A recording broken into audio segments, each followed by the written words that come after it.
Macintosh, legendary. Today we're going to talk about their somewhat complicated history, what I didn't know about, maybe what you didn't know about, because we get blinded by those beautiful glowing blue meters. And everybody who's into hi-fi knows Macintosh, because they're as heavy as a refrigerator. But behind that iconic look, there's a history, product flops, a surprising tie to Bose that goes all the way back over 30 years. So we're going to talk about all the different ownership changes, why they're truly an unrivaled legend, and how they ended up in Jeeps and rap videos. So sit down, grab a cup of coffee, and let's talk about the wild and crazy complicated history of Macintosh. So I get back to LA and I immediately go price Macintosh amps. How much is that one? The guy goes $14,000. Co-founded in 1949 by Frank H. McIntosh and Gordon J. Gow. Macintosh actually started in Silver City, Maryland, then moved to Binghamton, New York. I can't say that very well. And that's where they're produced today. Macintosh's first hit was their 50W-1 amplifier. Had legendary low distortion because of the unity coupled output circuit. And they also had a very unique style. Big glass front plates, blue meters, chrome chassis, and reverse screen printing, which is way better than regular screen printing. They quickly became famous for their rugged durability. And if you've never actually handled a Macintosh, it's a tank. One interesting fact about Macintosh was it was used at President Lyndon B. Johnson's inaugural speech. Also powered the Grateful Dead's Wall of Sound and Woodstock. Probably not the one in 1999 where Limp Bizkit created a chaotic riot. Look, I could have put it on my credit card. If you don't have $14,000 to comfortably throw away on a tube amp, there's no way you're going to enjoy music through that thing.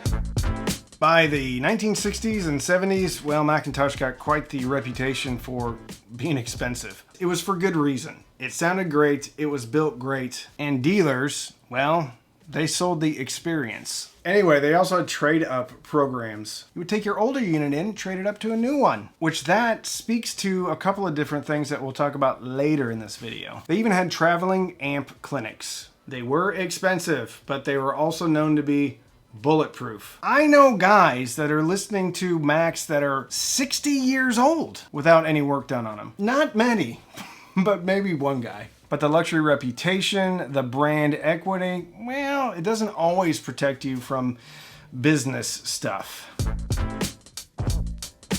If you want to be safer online with one single click, well then you need to get NordVPN. If you travel and don't want to miss your favorite content, then NordVPN can, well, let you watch everything that you were watching. More importantly though, NordVPN is going to keep you safe. Threat Protection Pro is going to keep you safe from, get this, criminals create fake shops and they lure you in with big savings. Regular VPNs don't protect you against fake web stores, but Threat Protection Pro does. Threat Protection Pro detected 85% of phishing websites. And you don't even need to connect to a VPN server. Threat Protection Pro will automatically scan the websites and block phishing sites before they can cause harm. Threat Protection Pro is also designed to help you avoid malware. Stops you from entering malware hosting websites and checks your downloaded files for malware. If it finds one, it automatically deletes it. Many data leaks go unreported. That's why NordVPN's dark web monitor is continuously scanning the dark web. And if they find you, they immediately alert you. So go to nordvpn.com/cheapaudioman. Use the link in the description. You'll get 4 months extra and a 30-day money-back guarantee. Thank you, NordVPN, for sponsoring today's video.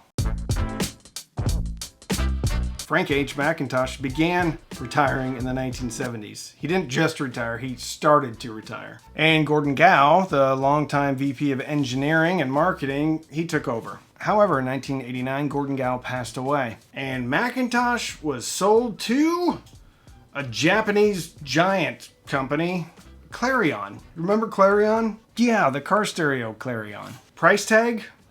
$28.6 million, which seems like a bargain. So Valentina wrote most of this script, and I asked her, Why? Why did they sell to Clarion? And she told me that the Macintosh ownership at the time had enough self-awareness to understand that they weren't going to compete against the Sonys, the Yamahas, the Marantzes of the world. They didn't have any original co-founders left, so they just wanted money, stability, a parent company that had a track record. And they also wanted an owner that would be true to the Macintosh brand legacy.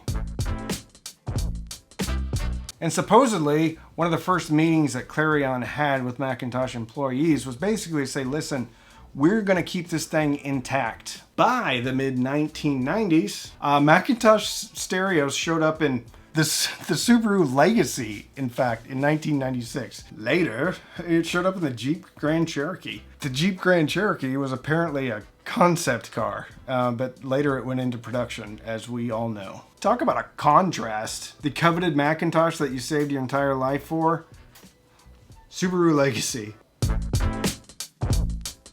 Around this time, it was the first time that people started talking about Bose. Today, Macintosh is owned by Bose. But that conversation, that little interest, that little flirtation started a long time ago. It was said that Bose was sniffing around Macintosh in the 90s for, you guessed it, a top-tier car audio brand. Supposedly, Bose executives even toured the Macintosh facility. What we do know for sure is, well, Bose finally got what they wanted. Okay, Macintosh has had legendary gear, and they really don't change it that much. The MC275 tube amp launched in 1961, and it's still made today. The Blue Meters, even if people aren't into hi-fi, a lot of them actually recognize that this Blue Meter thing, that's really expensive hi-fi. And, well, celebrities own them. Even Frank Sinatra had a Macintosh back in 1965. But Macintosh can't bat 1,000 all of the time. They had a few misses too, like home theater. But even for the most loyal and ardent of Macintosh fans, they readily admit that not all of Macintosh's products have been hits. Basically, he told me preamps and power amps is where it's at. Macintosh also put out a Bluetooth speaker.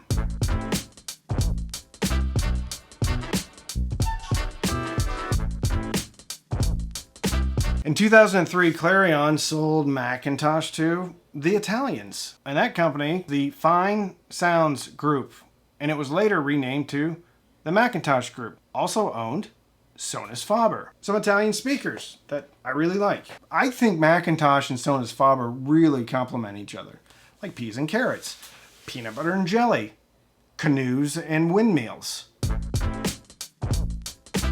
Anyway, in 2014, the Macintosh Group was acquired by Quad Rivio. Rolls right off the tongue, and that's about all I know about them. In 2019, it was purchased by Highland Partners, Texas private equity firm. And even though we might not think highly of the Highland Partners private equity, it brought Macintosh ownership back to the United States. And in 2024, well, Bose bought them. And they also got Sonus Faber and everything in the Macintosh Group. The takeaway was Macintosh was passed around quite a bit in the last 20 years. From Japan to Italy to Texas. But the amps never stopped rolling out of Binghamton. And I think that's what makes Macintosh special.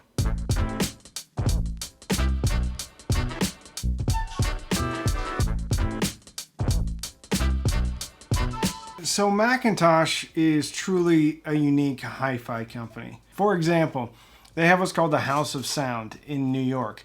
I was lucky enough to get to go there and shoot a bunch of footage. This place is truly spectacular. They had another location prior to this location, and there were television episodes filmed there, like Mr. Robot. There's celebrities that love Macintosh. Jimmy Fallon, Jack White, Mark Maron has a whole bit in one of his stand-up acts about Macintosh. He's got a wall of Macintosh tube amps, and I've always been fascinated with him, and I'm like, he's got like 15 of them. I could afford one, right? If I would have bought that thing, every record I put on, I'd be sitting there going, nah, this doesn't sound like 14,000.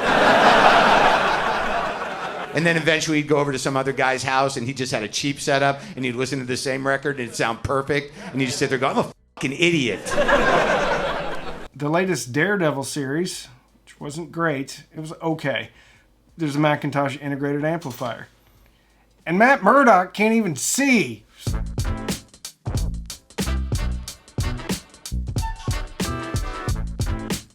And now, well, they're in dashboards. I don't know how I feel about that.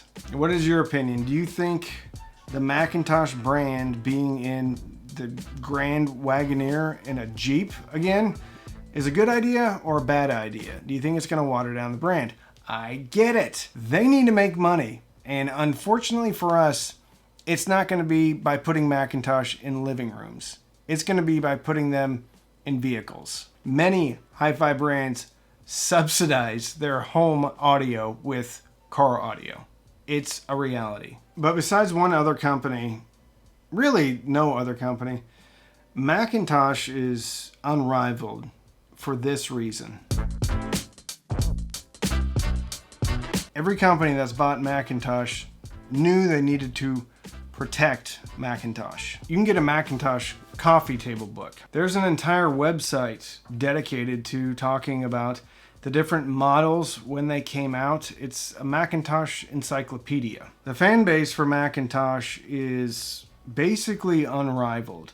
Many audiophiles criticize its sound, and it does have a distinctive sound, especially the Autoformer amps. Their preamps definitely put a little bit of flavor on the music. I had the little thin one, I don't know if it was C15, I believe. It was unapologetic about the flavor that it put on the music. No other amp has bottomed out a speaker quicker than my Macintosh 7270, which has left my home, but it is at a friend's home, and I have the first right of refusal if he ever decides to get rid of it. Macintosh does something that no other hi-fi company does, and that's service all of their equipment. You can get replacement parts, I think, for everything. Maybe not the CD players or the home theater receivers, but the legacy preamps and amps, I know you can get replacement parts for.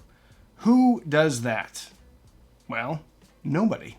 Macintosh does. There's other companies out there, Advanced Paris, who are bringing forth the Macintosh look.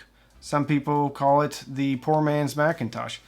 And it probably is, because it's less than half the price. Not everyone can afford a Macintosh. Not everyone can afford an Advanced Paris. But imitation certainly is a sincere compliment.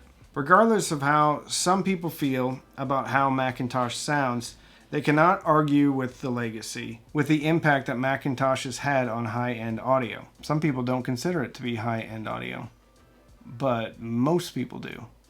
Most people that don't know anything about hi-fi know that Macintosh is high-end audio. But the big question in my brain is, will Bose be the first company that doesn't respect the Macintosh legacy? I certainly hope not. But what's your opinion? If you like this video and you want to know more about Macintosh, check out this video when I went to the House of Sound, and check out this video when I talked about kind of the history of Bose and what it means when they bought Macintosh. Regardless, making this video makes me want to go buy a Macintosh. Thank you so much for watching. If you like this video, give it a thumbs up. Subscribe if you'd like to subscribe.